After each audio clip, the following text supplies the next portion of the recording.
I think it's reasonable to say that most people come to their religious beliefs through their family. If not family, it may be because of the rapid availability within their community or culture. It's very rarely that a person happens upon a religious ideology that is foreign to the culture that they were raised in. Over the years, there have been many debates over the validity of religion, pegging science versus religion. A movement towards agnosticism or atheism has been sweeping the Western world for decades. Christianity has been quick to acknowledge scientific breakthroughs and add these facts to their narrative within their beliefs. Philosophers of the ancient world also used logic and critical thinking to attempt to dismantle arguments, but these attempts often fell on deaf ears. Sometimes the most effective tool is understanding why you believe in something rather than asking a religious person to simply look at the evidence. Most of the time, they won't. My question to religious people is how they happened upon their beliefs. Did they attend church as a child? Are their parents religious? Do they come from a religious culture? If so, how did all these people happen across this religion? What is the difference between myth and religion? A myth is essentially a dead religion. Ideas that cultures subscribed to in the past, but are now considered a work of fiction. The only thing that keeps a myth from being a religion is having a following of true believers. If we were to ask the ancient Greeks why they believe in their gods, they would most likely have the same answers as our modern religions. Their father believes in Zeus, and their father's father also believed in Zeus. Their entire culture accepted it as fact because, to Greeks, it was the story of creation passed down by their elders. These days, this all sounds naive. The stories were not based in reality. The important thing to understand is how religions became popular, not why they became popular. Christianity would have been considered a small cult prior to the Roman Emperor Constantine the Great. Under Constantine, the Roman people were free to adopt their own beliefs, and members of the Christian Church were now able to hold high political positions.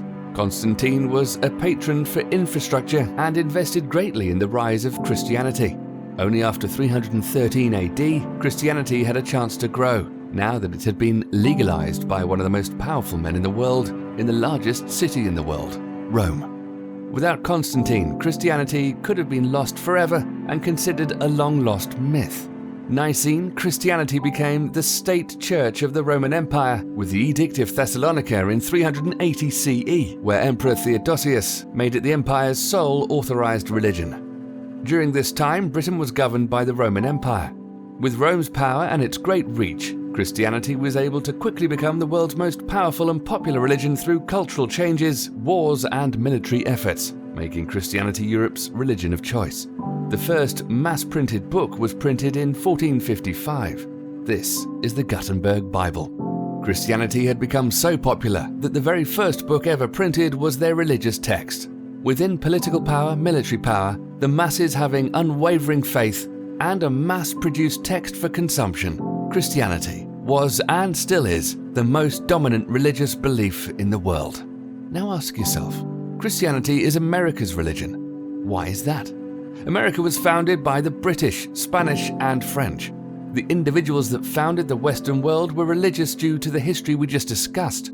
Our parents and our culture is dominated by Christianity, not because we all stumbled across the text and subscribed to those beliefs, but because Constantine enabled Christianity to have a platform, and after him, Emperor Theodosius made it the empire's sole authorized religion. This led to a chain reaction across Europe, making it the leading religion in some of the world's largest empires.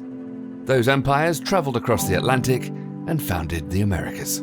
Christianity is not the dominant religion due to it being any more of the truth than any other religion or myth.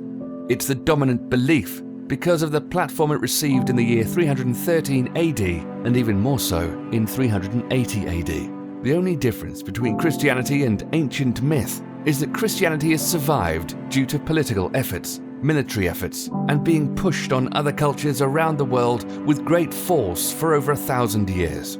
So ask yourself, why this specific God? There are plenty of dead religions out there, and without a few key players in history, this one could have been lost as well.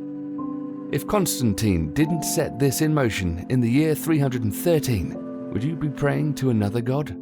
The answer is most likely.